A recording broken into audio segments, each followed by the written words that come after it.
Hi, I'm D.Ramirez for Raven Studios. In this video, I'm going to take you through my Ableton template, the exact setup I use every time I start a new track.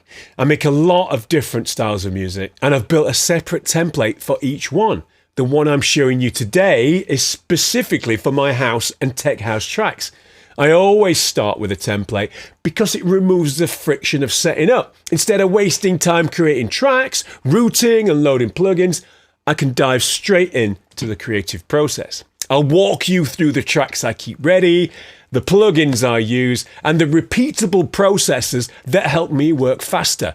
I'll also show you how I've built everything into a mastering chain so that from the very first loop, it already starts to sound polished and exciting.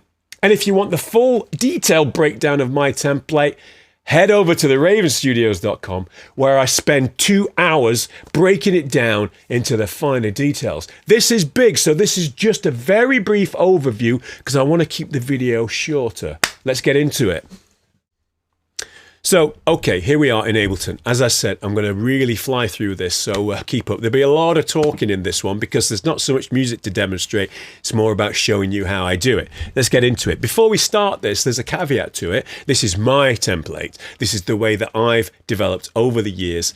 Many years of work. I'm not saying this is the definitive template. It may work for you. You may hate it.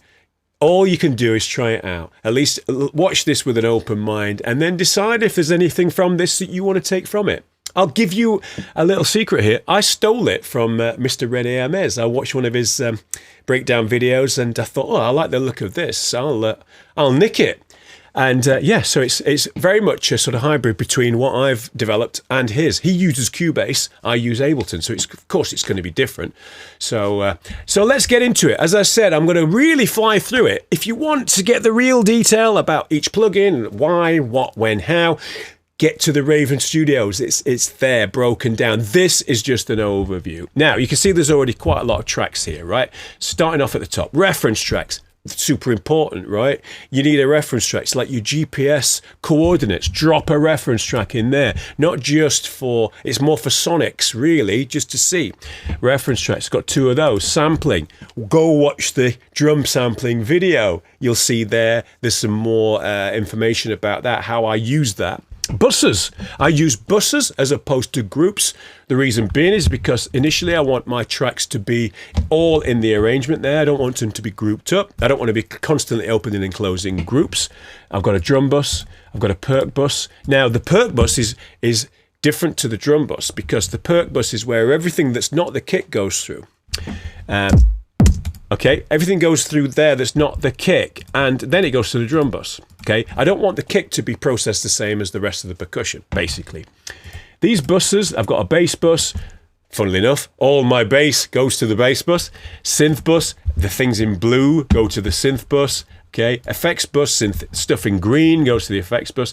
Return effects, that's my basically like my reverbs and my, not all reverbs, delays, return effects. I've got a vocal bus, I've got a music bus, which is separate to the vocal bus, but it all comes through this mix bus, which I'll explain in a bit. Now, track-wise, what we've got here, imagine you've got a repeatable process like house music. What does it always have? It always has, pretty much, not always, a kick drum, an open hat, and a clap, okay? So look, I've made the parts. Here we go, look at this. If I open this up, there's the kick. You can play it.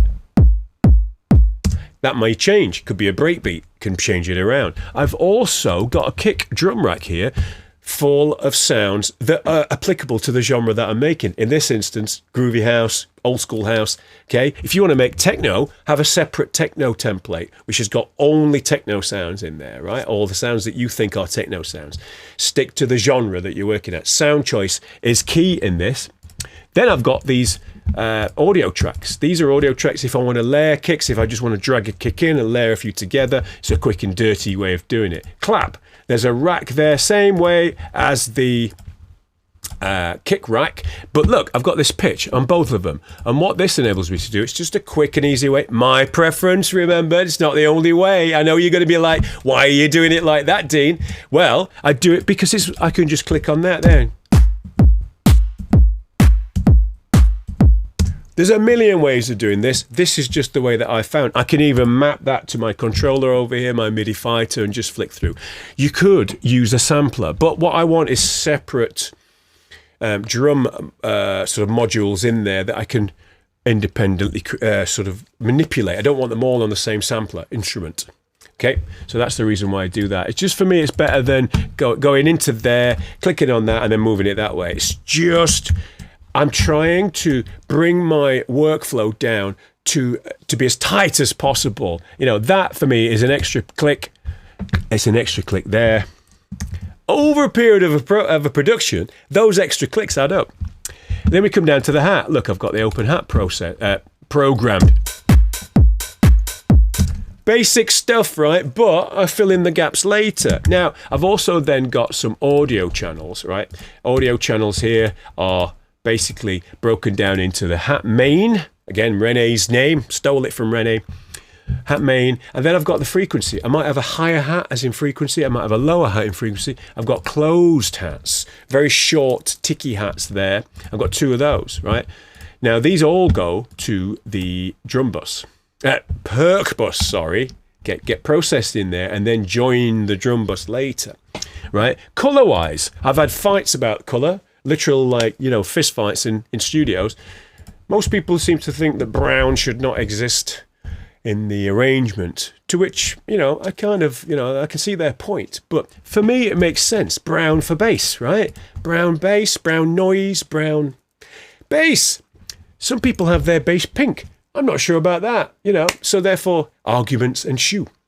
And then what we got down here, and I put the bass, there's a hierarchy as well. So this is my importance. Kick, clap, bass, foundation stuff. For me, bass, then we come to percussion, then we come to hats. Now, some people like to have their bass underneath their drums, but the hierarchy is the order of importance. The order of priority, and this is how it works for me. I keep my drums red unless they're high drums, or contain any high frequencies such as hats or shakers or anything, then they're pink. They all do join this drum bus at some point though, right? Then we get down here, shuffles. What's a shuffle? Well, a shuffle is anything that shuffles, right? It can be a tambourine, it can be a shaker, it can be one of these little egg shaker things, which I absolutely love. Can be one of those. Anything shuffle. Shuffle. Again, I stole it from Rene. Thanks, Rene. Sounds wise, I've got some audio tracks, 4 audio tracks there, and then I've got 2 MIDI tracks. On the MIDI tracks, I've got serums. I can swap these out with other synthesizers if I want to, but it's a good starting place. Same with bass. I've got 2 audio tracks of bass, but then I've got a MIDI track, which is Silent, one of my OG favorites there, and then I've got a MIDI track, which is Serum. Now, if I want to swap these out and use, I don't know, an ARP Odyssey, for instance, or an OB6 by Dave Smith and Tom Oberheim, I can swap them out. But it's just a quick way of getting ideas down, okay? On the here, plugins-wise, I'm using a Pro Q4 for the bass, for the audio bass. I'm using a Duck, which is not the Duck. This is one of my favorite sidechainers by Devious Machines. I've got things like Infinity Bass, Infinite Bass, Infinity Bass, part of the Slate bundle, which is great for adding extra girth. It sort of synthesizes a sub-bass tone, but it's not on. Track Spacer, again, for dynamic sidechain ducking between kick and bass. Perfect for that. Again, I might use it, I might not. Track Control by DMG Audio. Perfect for just flipping the phase, changing the polarity, all of that stuff, and then clipping. I always put a clipper on most tracks just to make sure that the peaks are taken care of. All right. Now, on the bass channel underneath that, I haven't got as many plugins, but I can take those plugins from the top one. I keep the plugins to a minimum. I don't want to overblow my template with plugins, because what will happen is that it will take forever to load. It uses up loads of RAM. It's a bit of a pain. Some plugins will crash. So I tend to try and keep it as free of plugins as possible. Still loads on there. Okay, down there. Now, these instruments, great. I've got Regroover. I'll not talk about that. XO. This is great for, Go Explore. Great for, flicking through your drum library there. Heartbeat, just pick this up by Softtube. Another awesome Can't believe I slept on this. It's like 10 years old. It's awesome. These are for analog drum sounds. These are your analog beats. Microtonic by Sonic Charge. What an amazing sound. If you want those electronic 808s, anything made by an old drum machine from the 80s, 70s, these are your sounds there. So I've got those in there. And then Perc. I've got a Perc MIDI drum rack, and then I've got Perc Audio. Okay. What I do as well is I keep it a 1-bar loop, and I'll put my grid onto 16th so I can see where I put things. I can eyeball where everything is and just sort of put things in between and move things around, but I can see it. Like that. If I had a 4-bar loop or a 5-bar, 4-bar loop, then you wouldn't be able to see so well. You'd have to be constantly zooming in. I keep it as a 1-bar loop and then extend it out once I'm happy with that and create variations. Okay, so that's that. Come down here. I've got a top loop added here. Now, this is contentious because I think having this top loop might send you in a direction. So I leave it off, but the idea is to have it there just so I can test my template. These are all routed, depending on what part of the world you're in, to the Perc bus. And the Perc bus then goes to the drum bus. All of these channels are routed to their respective buses, okay? And these respective buses all end up in the mix bus. All the way down to here, which is I've got 4 vocal channels. On the vocal channels, I've got these one-stop shop plugins. Just picked up the Pulsar Vocal Studio. Really nice for, just a quick vocal sound. I will replace that with all individual plugins, but for now I want to keep it tight and I want to keep it quick. I just want to go bang, bang, bang, try a preset. That sounds good. Let's move on. And then down here, I've got all of these different audio effects, which is great for just dragging on a crash, a couple of variations of crashes, a couple of variations of whooshes, whoosh, a couple of variations of risers, a couple of downers. I might not use any of them. I might use all of them, but they're there just in case. And what I do is I'll erase them if I don't need them later on.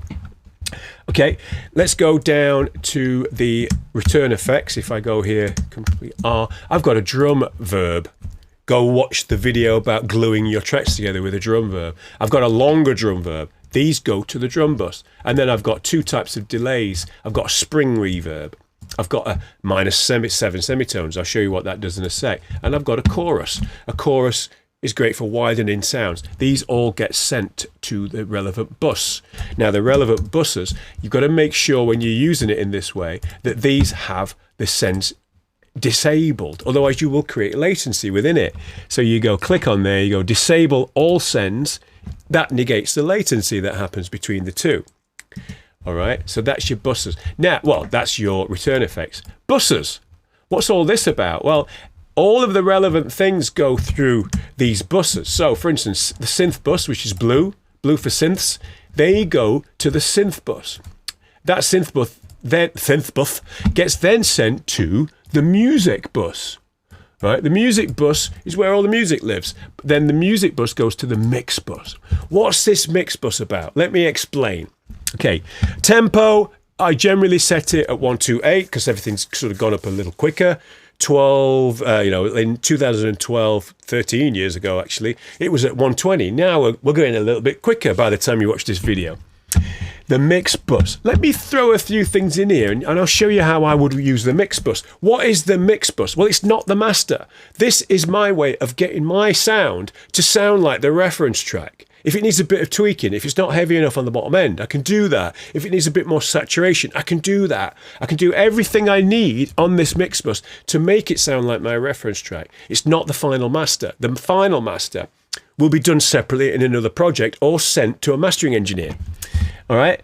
This is just for me to get it to sound as good as I can. I don't want to be discouraged when I flick between my track and the reference track. I want them to sound similar. Remember, the reference track is mastered. Mine, I want to have some kind of mastering on there, some sound. This, again, is a personal choice. You might want to do the mastering at the end. I personally think that you should do it as you mix through, because if you put a certain thing on like a limiter at the very end of your mix, it's going to change the way it sounds. Why not have that on as you work? Okay, contentious. Not everybody wants to work that way. And I'm sure there's going to be people that disagree with me, right? Okay, but that's just the way I work. Always work that way.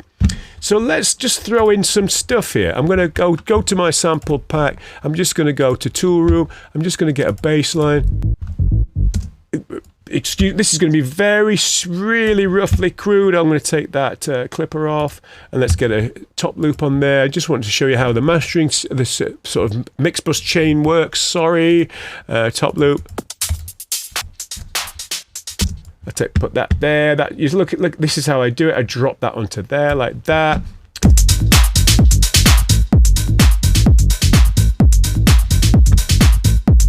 Let's get a top loop here as well, like a music loop. We're going to go synth loops. Let's see what we got. Let's drag that. This is just a track I'm throwing together. I've never tried this before. Let's do this.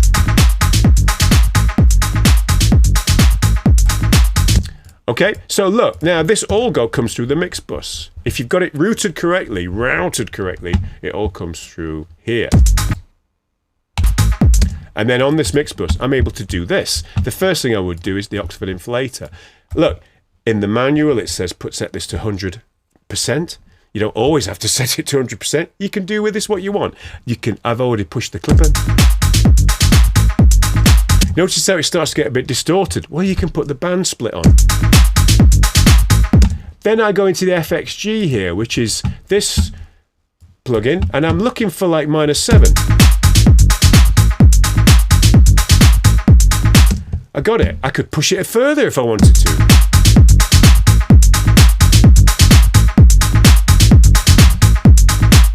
Okay, so I've got the level I'm looking for without the distortion. And then you can add things like the Townhouse bus compressor, which, again, just turn that. I just want a little bit of meter moving. Great little compressor for sort of a more slightly aggressive sound. And then you've got things like Saturn. I like to use sometimes some distort the low end, just to, if you solo this and turn it on. Let's go for a warm tube sound. You know, you can push that. Just the low end, not the top end, that's left alone. Just fatten up that bottom end up to 150 Hertz. Again, personal choice, just something I like to try. Set in linear phase mode. On that note, look, this is set on 0 latency currently, but I would, when I get to the mixing stage, the very last stage, I put it onto linear phase. That sorts out any phase issues that happens there, okay, but I don't want it on initially because I will get latency as I'm trying to produce the track. Yeah, and then you've got all these other things here. We've got the Enfuse, which is a plug-in version. It's a rather amazing plug-in version of the SSL Fusion hardware box, right? You can add some little bits of stuff in there. You can spread it out with a spreader. You can add some more saturation on the top end.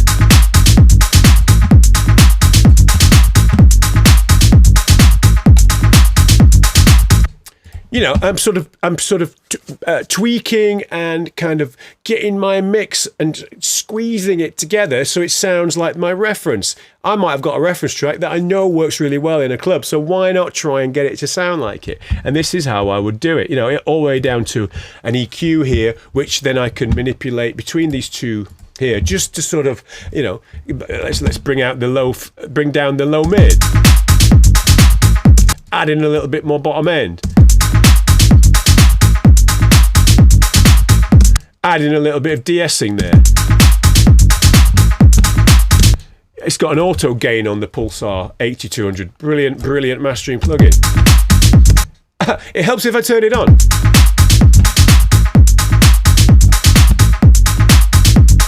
My point is I'm showing you how you can massage your mix to sound a little bit more, you know, like the reference. And also then as well, of course, you would need something like a span on there or some kind of meter, which will you'll be able to see what's going on as well.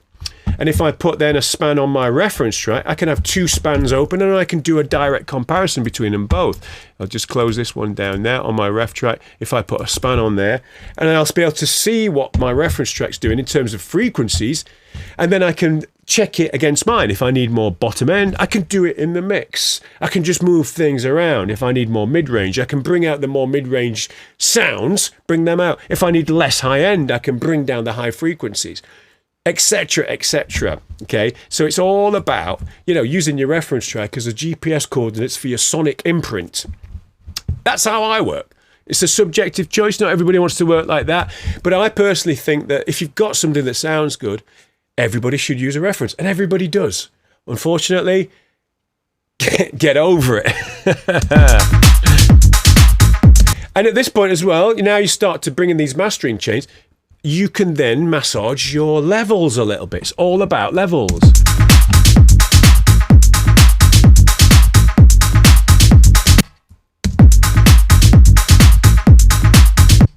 Okay, so hopefully that is in a nutshell. I hope I haven't forgot anything. I tried to do this as quick as possible. I break this down into much more detail on the ravenstudios.com. I go into every plugin, why I like to use that plugin, the settings I set for every plugin, alternatives to those plugins as well. Of course, you can swap these out for Ableton plugins. You don't have to use these expensive plugins that I've got. At the end of the day, I'm a professional, so I have to buy these things. If you don't have to buy these, you can use Ableton plugins if you want to. Go to the Raven Studio and you'll see a full breakdown of alternative plugins, why and how. It's around about 2 hours long. Okay, this is just the overview. Now, please, in the comments, leave me some tips for me. I'm always looking at improving my template, so please give me any of your tips, anything that you like to do, anything that you think I could benefit from. Let me know in the comments. All right. Oh, and don't forget to subscribe. See you in the next video.